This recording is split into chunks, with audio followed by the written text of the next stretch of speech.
Leading our conversation today is going to be Sandra Moon. We are excited to have her here.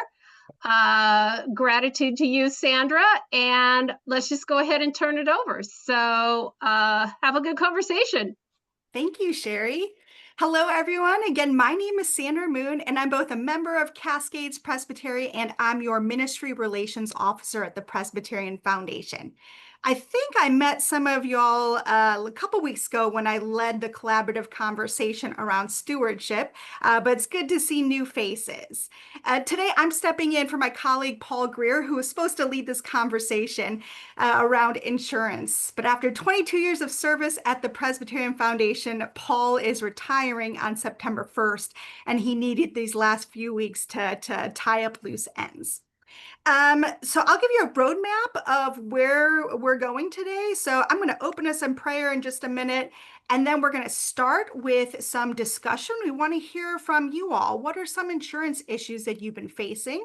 And then we're going to hear from two of our guests in this room, Barb Schimmel and Ben Laro. They are insurance agents, and they'll share a bit about the agencies they work with. They'll address maybe some of the issues that were brought up in the open discussion, and then they'll offer some practical advice. And then after each of them speak, then we'll have some general Q&A. So let's begin together by opening in prayer. And this is from that same prayer book I used last time. It's hard to see with this camera, but it's Prayers Encircling the World. And this prayer was written by the people of Pitt Street Uniting Church in Sydney, Australia. I invite you to pray with me. To you, God of creation, we sing a new song of praise, a song of trees planted by streams of living water, a song of mountains clapping their hands for joy, a song of cities delighting in heavenly harmony, a song of people that were lost and have been found. For the earth is the Lord's, and we shall be glad in it. Hallelujah. Amen. Amen. All right. So now we would love to hear from anyone who's willing to share. Have you had an insurance issue that has come up recently? How was it resolved? Whether that was good or bad. So if you feel like sharing, you can either raise your hand or use the hand icon and I can call on you. I'm here as a listening participant. Our insurance is going to go up. We really have not had any problems, but we were trying to learn more about insurance because we're going to be having a lot of questions, and we're going to have to be checking into other sources and costs. So basically, that's why I'm here.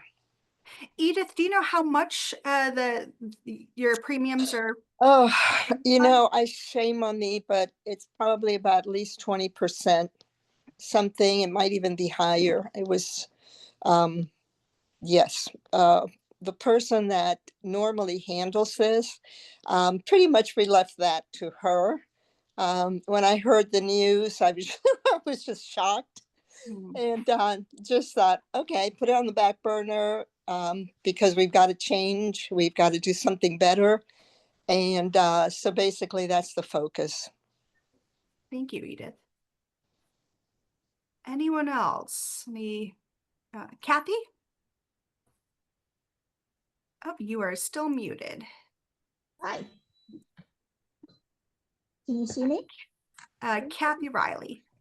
All right. The only issue I ever had with the insurance is last year we paid over $2,900 in insurance. And this year it was $2,750, but I'm not, that's an awfully high premium for a year for a church. And I just was wondering if there was something that we could do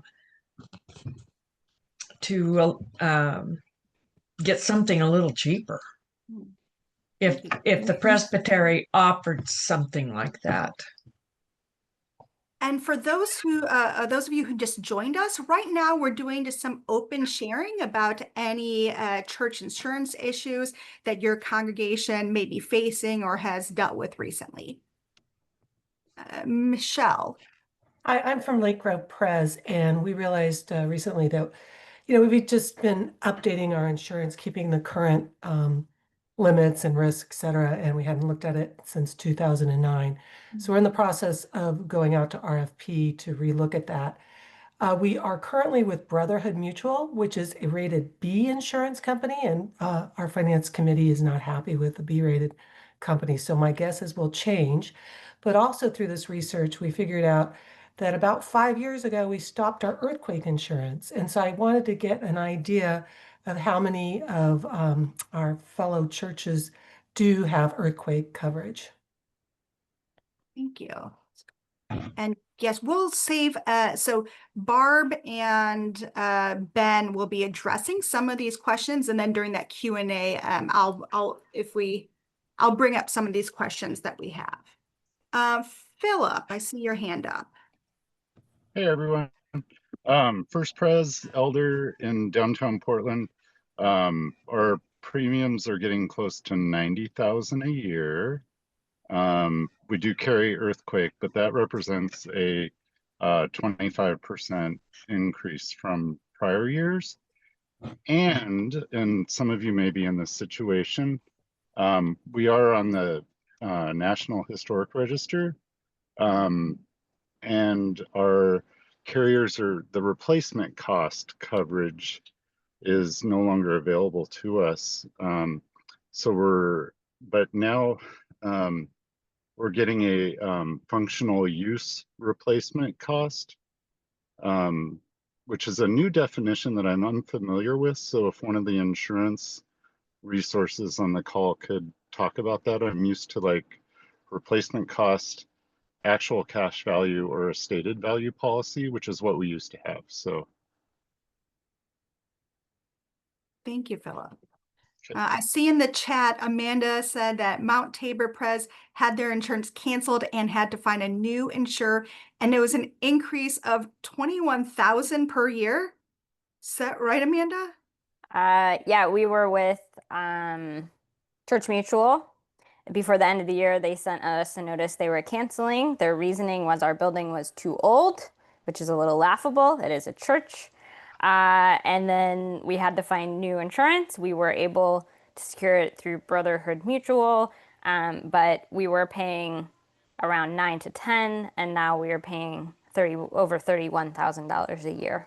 Wow. And Lori, I see you at Emmanuel Westland, you pay $14,500 a year and it increases. The carrier always gives us the new cost about 3 weeks before it is due. For bindings, there's not time to shop for agents. Thank you for that. Gail, I see your hand up. Yes, we were with Hefner and we have renegotiated after a year and a half of struggling with getting our building fixed after a car ran into a portion of it and busted things up. And it just seemed like Hefner was hesitant, or that was our insurance, but they got involved in the middle of it and then they dropped the ball, and we finally got it all taken care of, but they weren't very helpful in the process of helping getting the repairs done and pushing the other insurance person, the person who caused the accident, to get their insurance to cover. Anyway, so we did renegotiate and also realized that we were being charged for things that weren't part of what we needed. And so we really looked at some of that and ended up with considerably less than what they were charging us. So. Gail, do you remember offhand what were some of those things that you're paying for that you decided you didn't need covered? I don't work directly with the insurance, but I wanted to listen to this whole piece anyway. But one of them was vehicles that the church owned, which the church has never owned vehicles. Thank you. Faye, I think I saw your hand up earlier.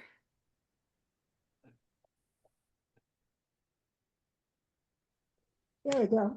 Excuse me. I'm with Cascades Presbyterian here in Vancouver, and we're a small church.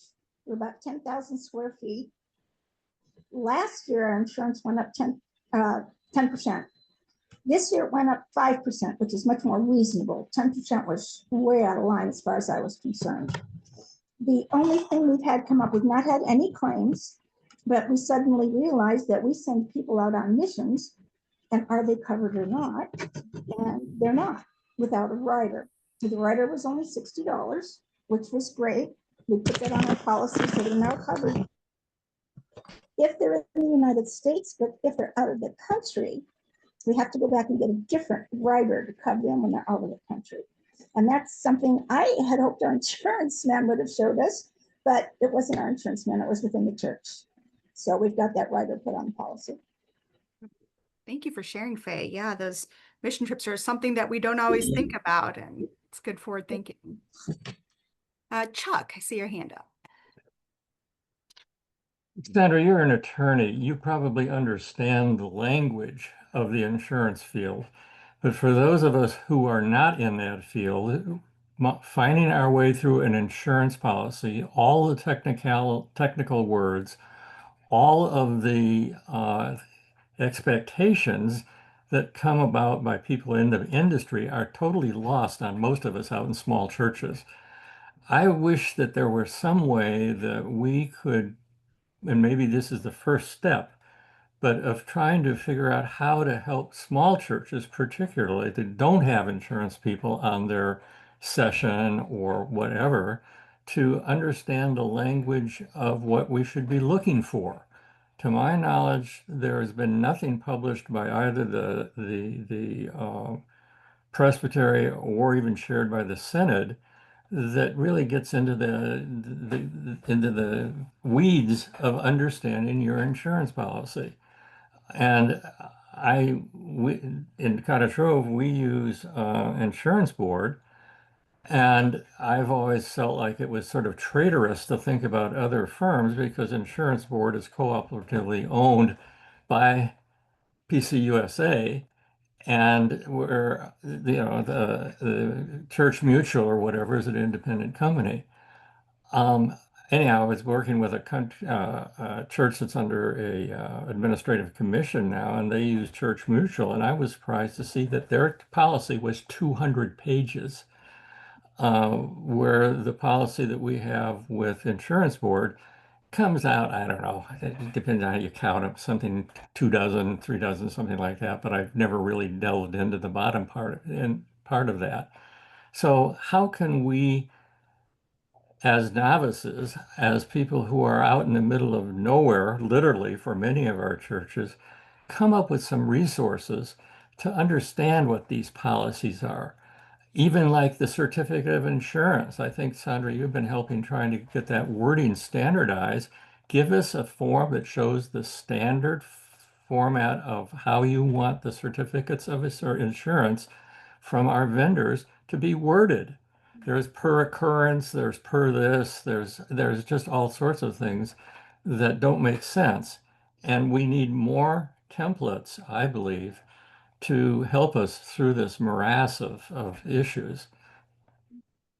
Thank you so much, Chuck. And Sherry, maybe if you can pass along notes to the presbytery staff about if they're able to put together some kind of resource to help with insurance.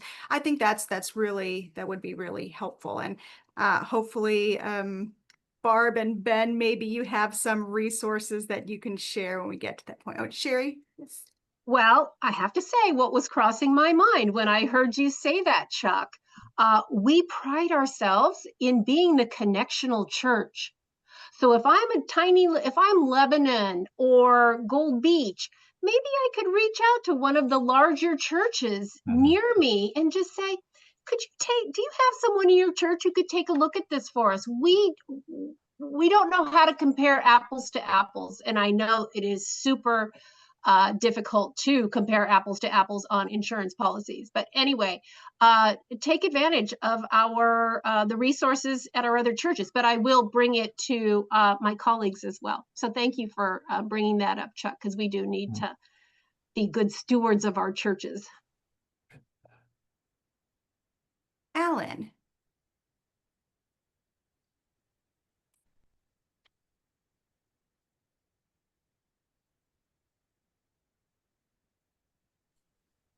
There, can you hear me? Yes. Okay. The reason I'm on this Zoom is to basically get some names and telephone numbers of insurance agents that might be cheaper. I'm knowledgeable with insurance. I was with State Farm for 20 years, but that was a long time ago. And in looking at our expense, it seems a lot lower than everybody else's. We have a congregation of about 100, and we pay $6,720 for full coverage, except for earthquake and tsunami. The problem we have is, we have Guide One Insurance, and he's been very nice, but he's located in Georgia. And even though he's nice, I'd rather have an agent that's a little closer than Georgia. So basically, that's why I'm here, to see if there's another insurance company that might be closer. Our insurance policy is 291 pages with 25 endorsements. So it's a little exciting. But then again, we seem to be paying a lot less than everybody else. That's it. And I did want to clarify, Chuck, you had mentioned, I think you said the insurance board and the ties to PCUSA.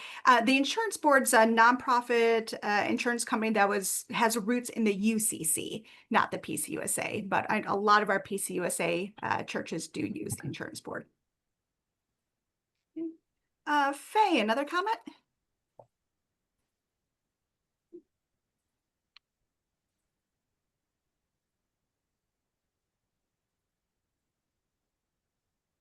You are still on mute.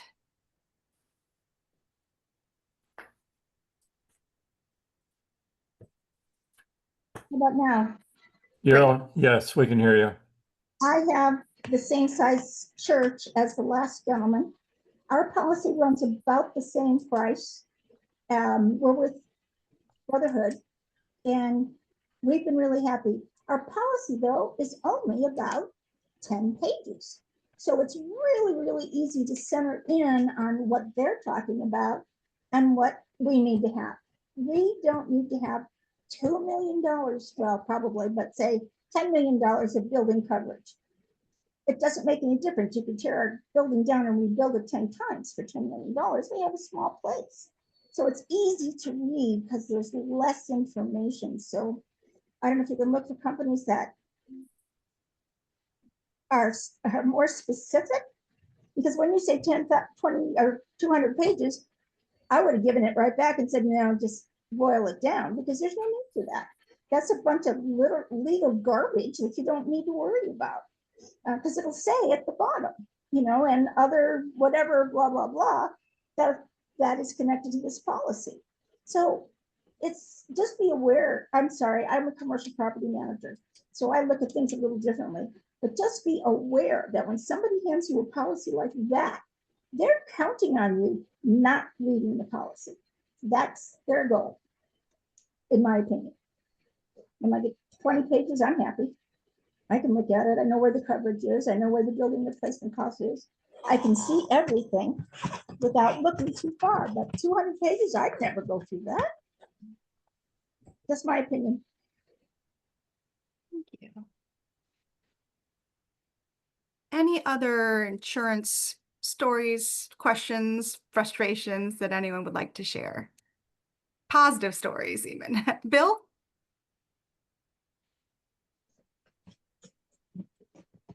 I'm with Westminster in Salem, and we had an event that I wonder if other people have experienced. Out of the blue, about 4 o'clock one afternoon, we got a call from one of the from the insurance company saying our agent is going to show up tomorrow morning at 9 o'clock to look over the property.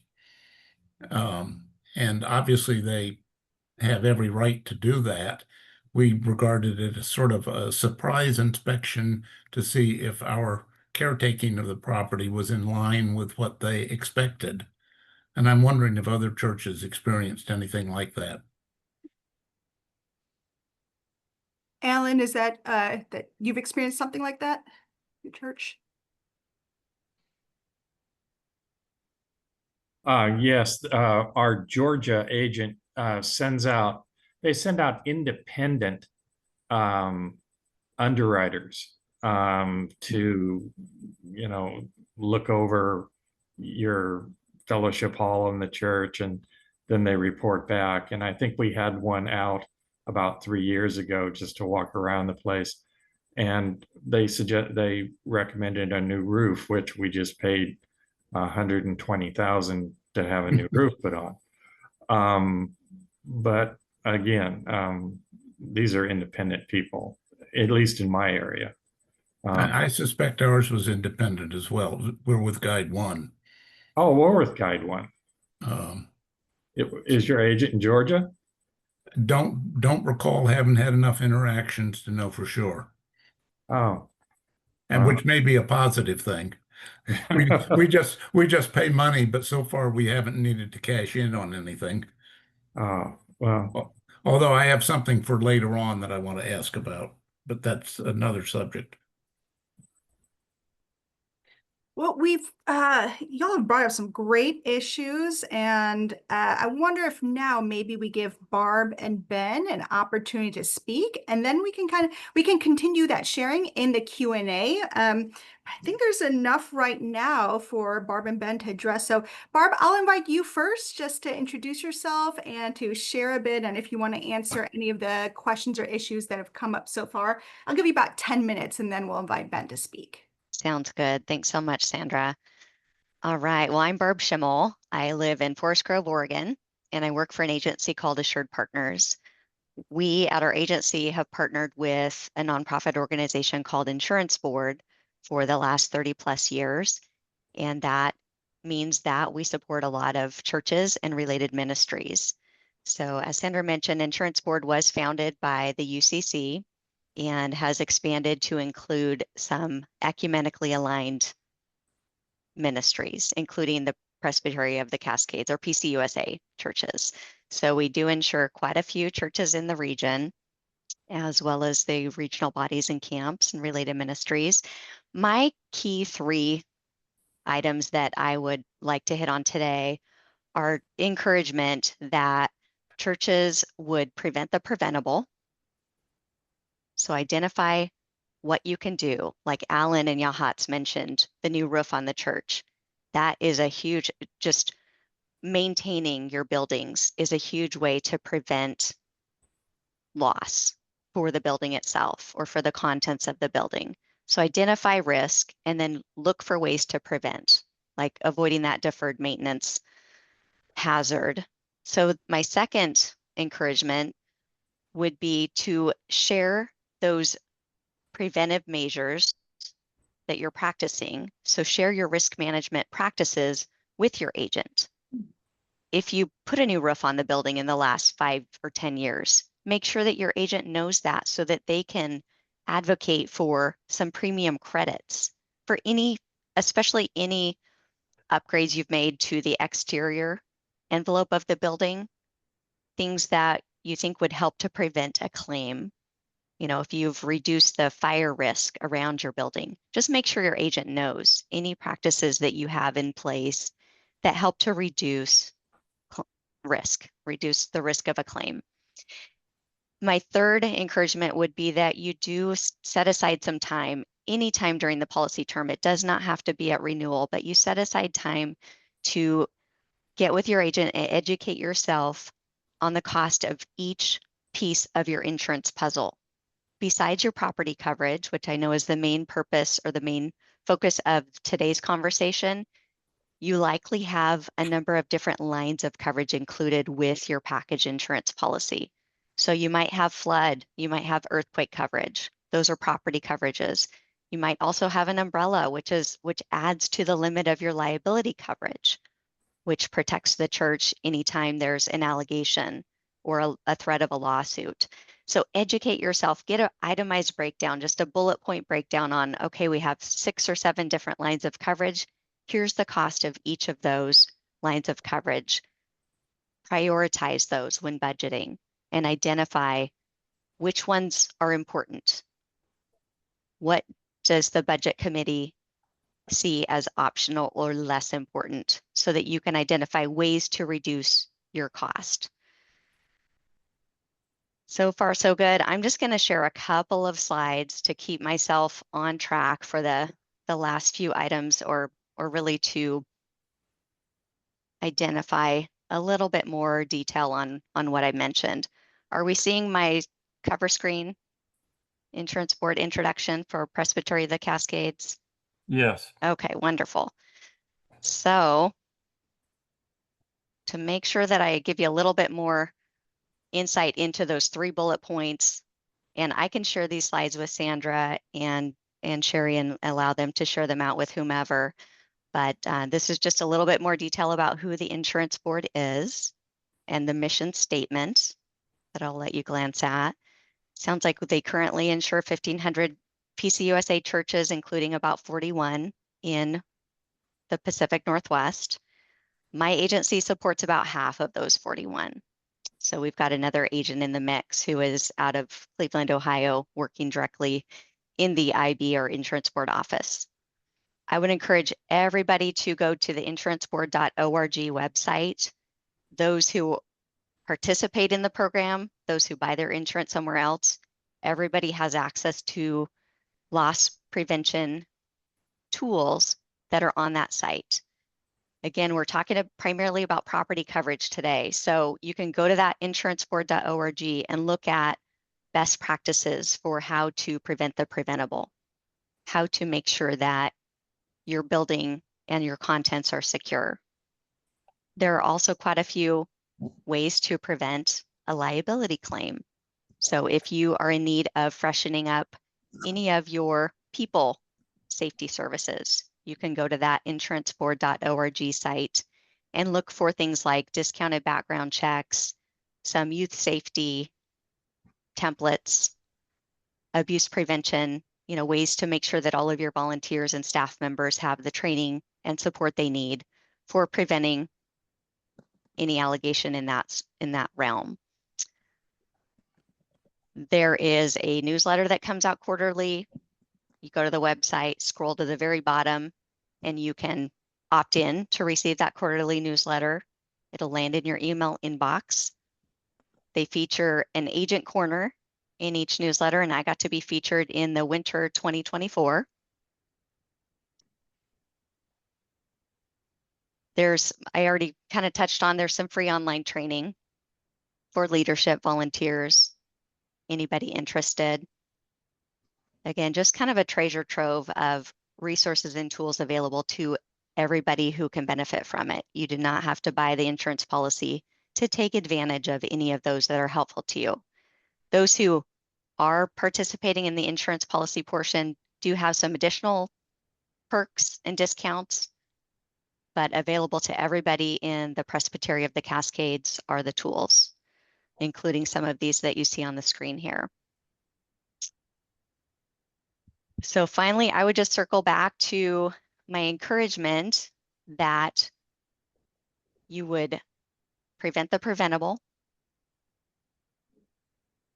share your story with your agent about the prevention that you're about. If you've had no claims, make sure that they know that you're not just lucky, that you're doing things, you're actively preventing claims, and that they can help advocate for a reduction in your cost. Also, when you know the cost, when you educate yourselves on the cost of each piece of your insurance puzzle, it's going to help you to prioritize and decide whether, in certain areas like the Portland metro area, the cost of earthquake coverage has skyrocketed. And that's because there is some fear that there could be a devastating earthquake. We don't know if it's going to happen in our lifetimes, but that's where we have to decide, do we want to share that risk? Do we want to pay for that additional coverage? When the insurance board was founded, their goal was to exceed the average insurance policy available in the marketplace and to offer it on that nonprofit basis. With that, there are a lot of bells and whistles for that particular insurance package, and that those have become more and more expensive. So it's important for you to know what you're paying for each one, whether you have that particular insurance program or something different. I'm gonna yield my time here and stop the share, but I look forward to questions after Ben has an opportunity. Thank you, Barb. And yes, we'll hold our questions for the Q&A session. So Ben, if you would like to introduce yourself and share a bit, now is your chance. Sure. Good afternoon. First of all, thank you all for being on the Zoom call today. It's really nice to meet all of you. Shows you care a lot about your churches. My name is Ben. I represent an independent insurance agency based out of Salem. Our home office is in Salem. We have agents geographically distributed throughout Oregon and Washington and Idaho, which is where we do business. And we have specialized in insuring ministries since 1981. So our agency insures about 1,800 ministries across those 3 states. And we work with about 13 different insurance companies that niche in ministry insurance programs. A lot of you on this call are clients of our agency and with one of those companies. And I really appreciate your candor. You've asked a lot of good questions, and I've taken really good notes, so I hope to answer a lot of them. The one thing I will say is that when you look at your property insurance or your insurance in general, your property insurance is probably going to be comprised of about 70% of your total premium. And so for a lot of our aging congregations, the biggest portion of their insurance is tied to their property. And the challenge with sometimes comparing premiums is when you are geographically located in different areas, or even if you have a congregational size of 100, your building might be much larger because it had a significantly greater attendance 20 or 30 years ago. And so you have buildings that cost a lot to keep up and a lot to maintain, and you have a small congregation or smaller than it's been in the past. And so the insurance is becoming a more critical component of your overall budget. And that's why, in part, Barb was sharing about making sure that you're taking care of your buildings, because that's where there's a lot of premium. And if you're going to have a large claim, it's probably going to be a building claim. So property claims are the biggest risk to your long-term insurability. And it is a hard insurance market. And what that means is that there are not very many insurance companies right now making any profit because of claims that have occurred, not only within churches, but across the US and across the world. And that gets into a much broader conversation of reinsurance. But just so you understand, insurance companies actually get their insurance from other companies so that they don't take on catastrophic risk in a particular area. And so when we have catastrophic losses that occur across the world, it actually affects us at the individual church level, even in the Willamette Valley, because it changes those rates for those insurance companies that are purchasing reinsurance. And so keeping up on the maintenance on your building is very critical, especially in this type of hard market. You do not want to submit low dollar claims. There are a lot of ministries that are submitting very small claims, and it is raising the red flag with those insurance companies, and it is affecting their insurability.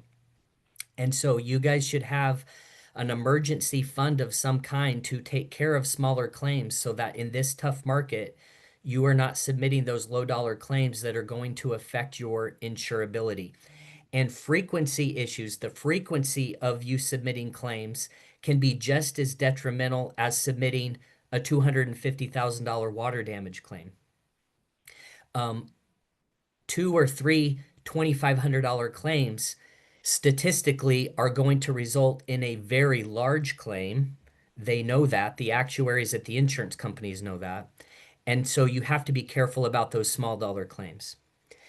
Paying your bills on time is super critical. It's been proven that ministries that don't pay their bills on time have a significant higher loss ratio. And the reason for that is if they're not paying their bills on time, they're often deferring maintenance in their building. And this is where I want to, for sake of time, get into some of the specific questions. So, Philip, you had asked about replacement cost, actual cash value, stated value, and functional replacement cost. Functional replacement cost is becoming very important within the presbytery because you have buildings that no longer fit your ministry. It doesn't fit your activity. It's too big. Maybe the parking isn't great, and you don't need 50,000 square feet. You don't need a 4-story building. You would love a community center building that is 1 or 2 stories. And your building is outdated and it doesn't even have an elevator to get to the fellowship hall in the basement or the 3rd story where you guys used to host Bible studies. And so functional replacement cost allows you to take a $20 million building and insure it for $10 million. But you have to be on the same page with the insurance company with respect to that. And there's pros and cons with regard to functional replacement costs versus replacement costs. But Philip, very specifically, stated value is probably another way that most insurance companies would address functional replacement costs. That would be very similar. We are very passionate about the education piece. So Chuck, when you talk about insurance agents speaking in layperson terms and helping you understand the insurance, I think it's really important that you're working with your agent to do that. And all insurance contracts are probably 200 to 300 pages, including the UCCIB, including Brotherhood. Our agency represents Brotherhood. I love the fact that the first 20 pages are there. As you described, I think it was Faye that mentioned that, but the reality is, Faye, that agent is sending you a summary.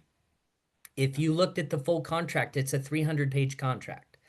And so some contracts are easier to look at than others. To have a big contract, and in many ways you shouldn't care, because you need a person like Barb or me in your corner to help you understand insurance, and you need to have a relationship with that agent so that when you have a question, you email or call and you get a timely response back. You should not be the insurance experts. Okay, when you guys are shopping your program and you're seeing your insurance go up, or you see big changes in insurance when you move to a new company, it's not uncommon for ministries to be significantly underinsured. And so I'm working with ministries every week that are $90 a square foot for replacement cost. You and I couldn't build our homes for that today. And yet we have ministries that are on the historical registry. And if you had a fire, a water loss, and you had to pull a permit with your county, you are going to have to put in a sprinkler system. You're going to have to update your electrical. You might have to update your plumbing. You might have to make handicap accessible bathrooms. All of those are code upgrades that are required at the time you pull a permit. And so sometimes when you shop your program, if your agent hasn't been working with you and you've been getting behind in your property values, your premiums might go up significantly. In fact, none of you are wanting to hear this, but Barb would probably agree. It's not a great time to shop your program if you're looking to save money. Most of the time, you are going to probably be underinsured.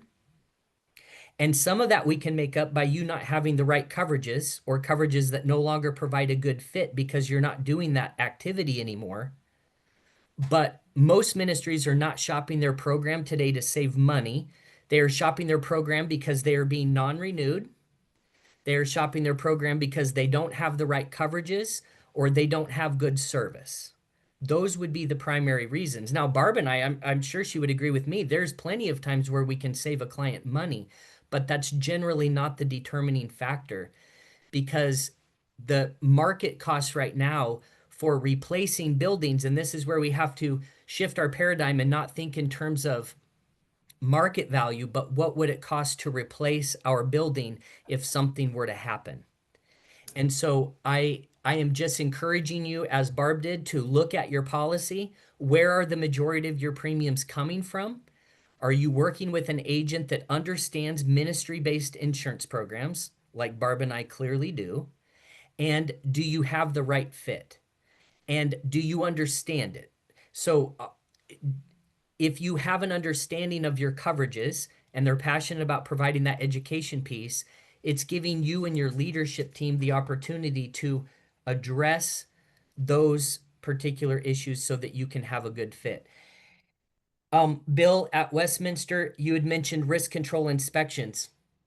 I would say in general that should never happen ad hoc last minute. You should always be given a better heads up. That would not make me happy either. For a lot of your ministries, you have boilers that provide heating. Those must be inspected by law by the insurance companies, and typically that's done by a third party. And some of those third parties will be in town and they'll contact you at the last minute and come out and do that.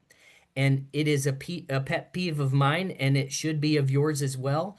But hopefully you have an agent that is giving you a heads up on those types of things. And there might be other reasons why they're doing risk control inspections. So I've taken up enough of your time. Let's open it up for a Q&A. And Barb and I or Sherry or Sandra can jump in and answer those questions. Thank you so much, Ben. Yeah, so if you have a question, feel free to raise your hand and I'll call on you. But I thought I'd get us started with a question just since this was brought up during the time for sharing, and Ben, you had talked about it, touched on it a bit. So Ben, you said reasons why you should shop around versus when you shouldn't, but could you share what would be reasonable, or I guess typical in this year, percent of an increase in insurance if no claims were filed in the year prior? Yeah, even for a ministry right now with no claims history, I would say in general, we would encourage a client to budget an 8 to 12% rate increase. And what that is doing is giving that ministry the ability to project changes in their vision. So here are the activities that we might start doing. Here are the activities we're going to stop doing, where ideally you're getting credits back. But it is also allowing that insurance company to make incremental changes to your building and content values to keep pace with inflation. So the worst thing that happens is a ministry doesn't make any changes to their building and content values over a 5-year period, and you finally have an agent that comes out and visits you, and all of a sudden your building is 20, 40, 50% underinsured or more. And so one of you mentioned on the call, you had a 10 or 12% or 15 or 20% rate increase one year, and this year was only 5. Our goal would be to have a ministry have a 5 to 10% rate increase every year that keeps pace with inflation, which is allowing that company to make changes to your building and content values. Does that make sense? Barb, what would you say? Well said. I like everything that you shared, Ben. I would add that one thing that I find really valuable throughout the process of completing applications is identifying the risk, where a group, maybe it's been 5 or 10 years before they've really looked at what do we have insured, and is that still a good fit? So just identifying the limits and the risk that exist, and giving them a kind of a checklist. I think most insurance applications are asking some smart questions and provide sort of a checklist for how can we identify what our risk is and what do we want to do about that? How can we prevent and then insure for the less preventable stuff? Yeah, good. So whether or not you end up moving to a different company or carrier, or you find that you're still well placed, I think there's value in updating some insurance checklists or applications. Yeah. And best to do so before you get non-renewed, or before you get that notice from your current carrier that they don't plan to renew your policy. Right. Chuck, you have a question? Yeah, we have insurance board, and our agent is one of them that's out of Cincinnati or Cleveland or something like that. And from what I can tell, they don't travel a whole lot. Most of them claim they travel a lot, but rural Oregon doesn't seem to be one of their destinations. What's the protocol in asking our insurance company agent to come out and say, hey, take a look at the place? Are we going to open a big can of worms, or are we going to get some useful feedback, or a little bit of both? I would expect it to not be a can of worms. I would expect it to be a collaborative approach. And if they do identify any items that would be a concern, that it would be more of a a recommendation that you work to resolve those to prevent a claim. So I think Jennifer Perry is probably the Yes. lead of the team that supports Cottage Grove. Yeah. And she and I have gotten to know each other pretty well. And I'm always happy to partner with her as needed, you know, since I'm a little bit closer to Cottage Grove than she is. But she does come out to Oregon periodically, and Yeah. also we'll schedule those loss control visits, I think on a 3 to 5 year basis. She'll have somebody come out and I just would spend agree. a couple of hours at the church. She's very good. Good. Did I miss any part of your question? Okay. Yeah, I don't think it's a gotcha when you invite somebody out to come help you, you know, make sure that you're insured to value, that your building limit is accurate, that your risk is identified. I think that's a smart choice. So Alan and then Faye. So Alan.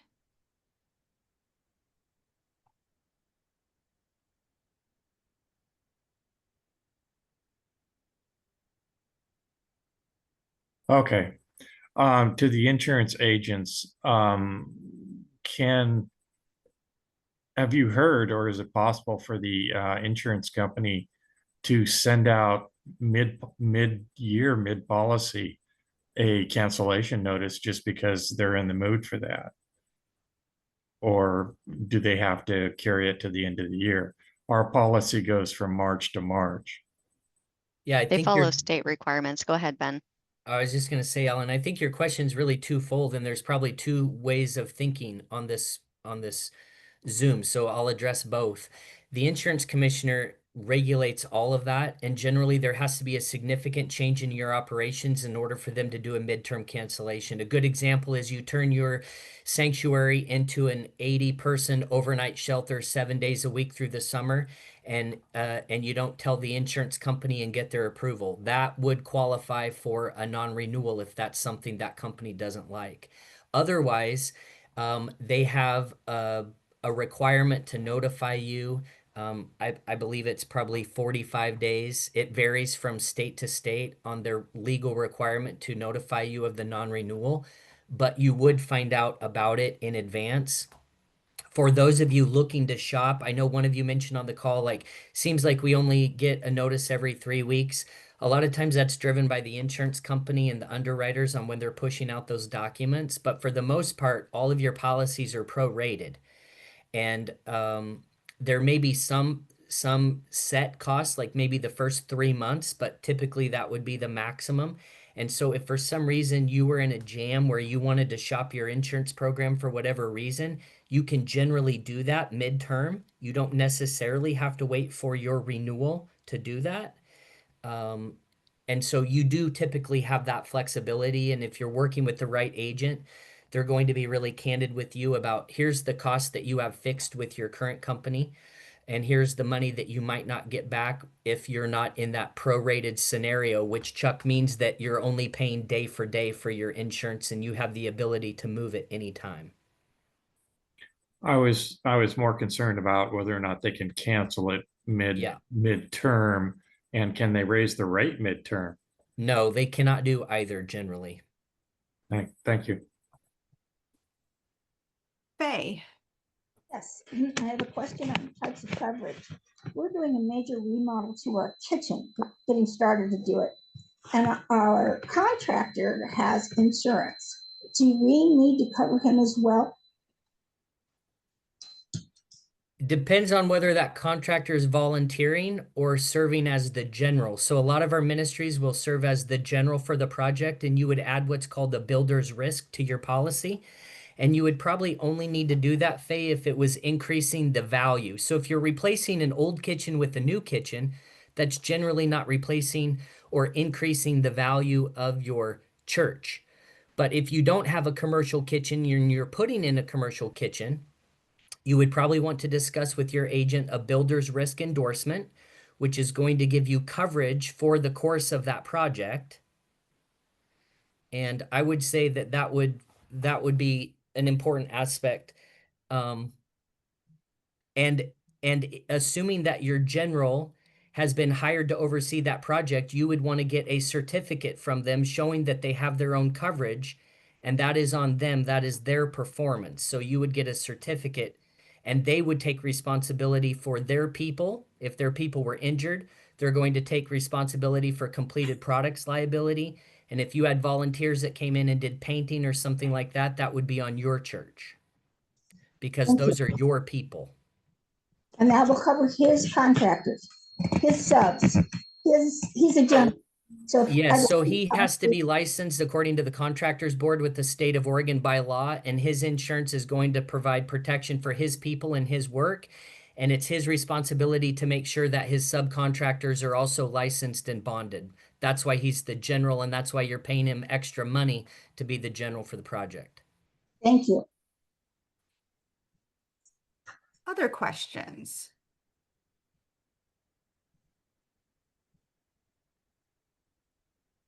I'll lift a few up. Gail had mentioned the church vehicle coverage. Would that, even if a church doesn't own a vehicle, would that coverage cover if a pastor is doing an off-campus visit and gets into a car accident? Kind of where does that liability lie if you don't have coverage like that? I can Yeah, so tackle that Gail, one. yeah, go ahead, Barb. Okay. Most organizations have what they call hired and non-owned auto liability coverage included with their commercial insurance package. And it's often less than $500 a year. So if you don't own a vehicle, you need just liability coverage for anyone driving on behalf of the church or the organization. If they're in an at-fault accident that exceeds the limits of their personal auto insurance, which would respond first to any at-fault accident. But if the church gets named in a lawsuit related to that accident, it's important for the church to have legal protection. Thank you, Barb. So Gail, you might want to double check that there is some kind of protection that covers drivers for the church. And earthquake insurance was brought up a few times. Can you share some advice about when it comes to earthquake insurance and also with other natural disasters like wildfires that some congregations have to be worried about? What coverage is needed for events like that? Barb, do you want to address it, or do you want me to talk? I can start and then pass the baton. Specific to earthquake, the majority of the churches who participate in the insurance board program do have an earthquake coverage included with their policy. Some have opted to remove it to save some dollars, especially those in those higher risk areas.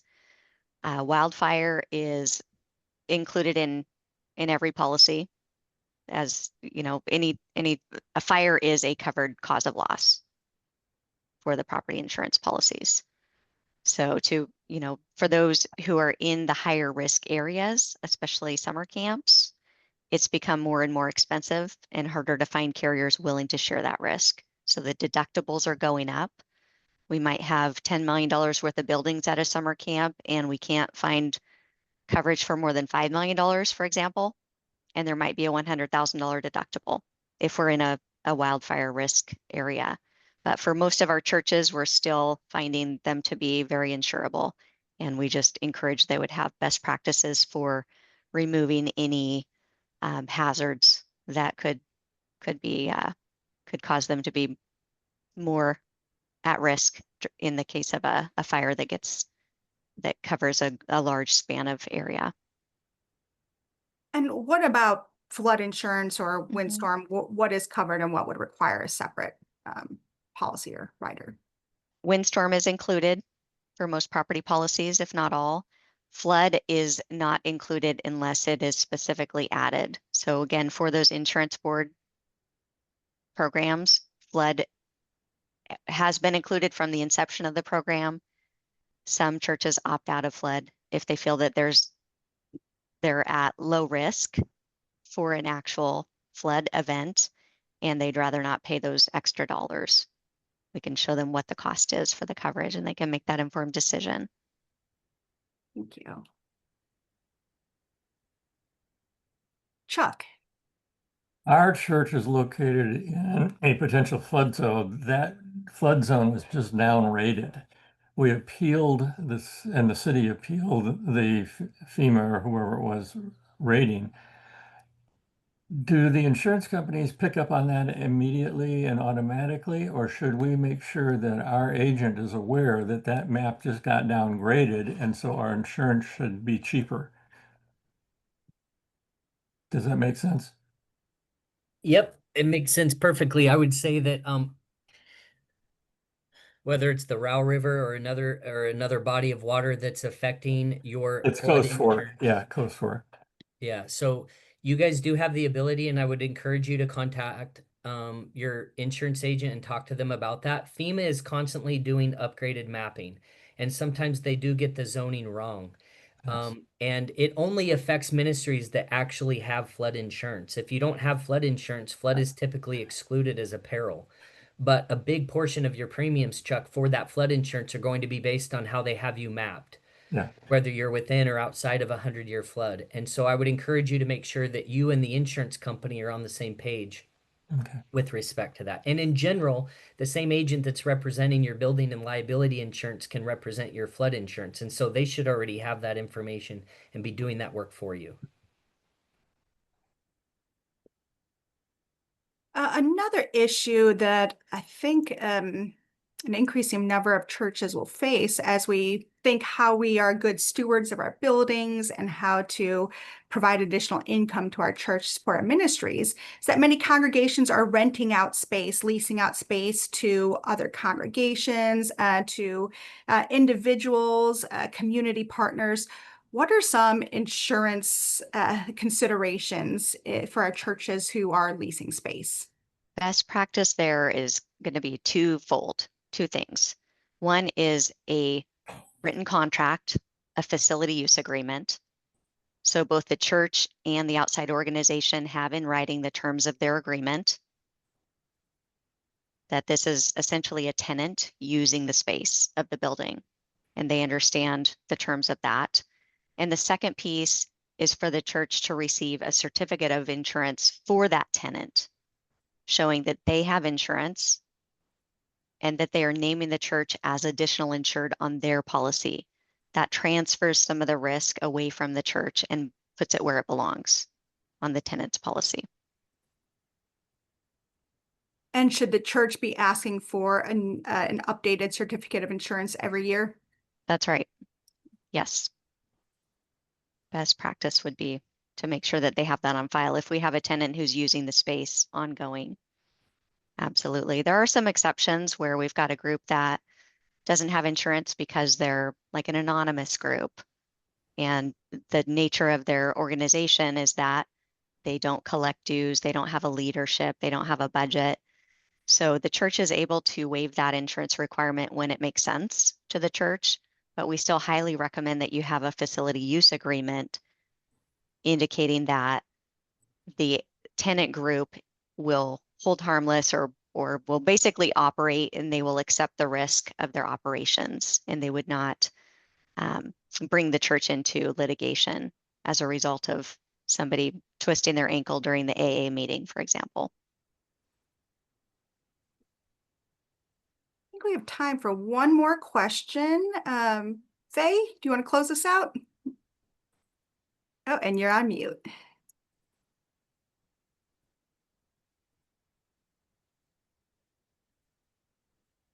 With our outside groups like AA, we found out that if we name them as a mission, they are included in our policy instead of having them be a separate organization. So I'm assuming that's right because our agent told us that. So we named AA as a mission of the church, and we have not required them to give us another policy. Are we in trouble? I wouldn't disagree with that practice. I think in general, from a liability standpoint, anything that you do consider a ministry of the church is included within the terms of your general liability policy. Thank you. Faye, the one thing I would say with regard to that is when you say it's a mission of the church, it really means it's a ministry of the church and that you control it and that you own it. And so if you have an abuse prevention policy that your children's program leaders follow on Sunday and your home Bible study groups do, and you guys have this very hands-off approach with AA, and there's 5 sex offenders, for example, that are coming as just an example, and you don't know about it, or you're not doing background checks on those leaders of that program, but yet you do background checks on all of your other leaders, that is going to set you guys up to look silly in court. It doesn't mean that the insurance company isn't going to defend you, but you need to have control and oversight of that ministry if it's a ministry of the church. And I would encourage you guys to document that what your ministries of the church are, so that you clearly know what is a ministry versus what is an outside group. And an outside group we have 4-H come in. So do we need do we need to either make them a ministry or have them give us an insurance policy? Which one? That's a conversation with your leadership team, but you should clearly know what that answer is. So we're making 4-H an outside group. AA is a ministry of the church. You just have to be able to clearly articulate what is and what isn't a ministry of the church. And what isn't a ministry of the church is what you should follow Barb's protocols and advice on. You're having them do a facility use agreement, and they are providing your church with a certificate of insurance. Another simple way to say it is if you have any group in your building that hasn't provided you with a certificate, that is probably going to be your claim. And so what exposure do you want to own versus what do you want to pass off because you don't have enough control over that group? And that could help you answer that question. Thank you. Ben and Barb, I want to thank you so much for being on this call and for sharing your expertise. And I'm going to invite you to put your contact information in the chat box. And that way, if anyone has any follow-up questions, you can reach out to Barb and or Ben directly. So I'll give a moment to share that information. Thanks so much, Sandra, and everyone. And yes, thank you. Appreciate it.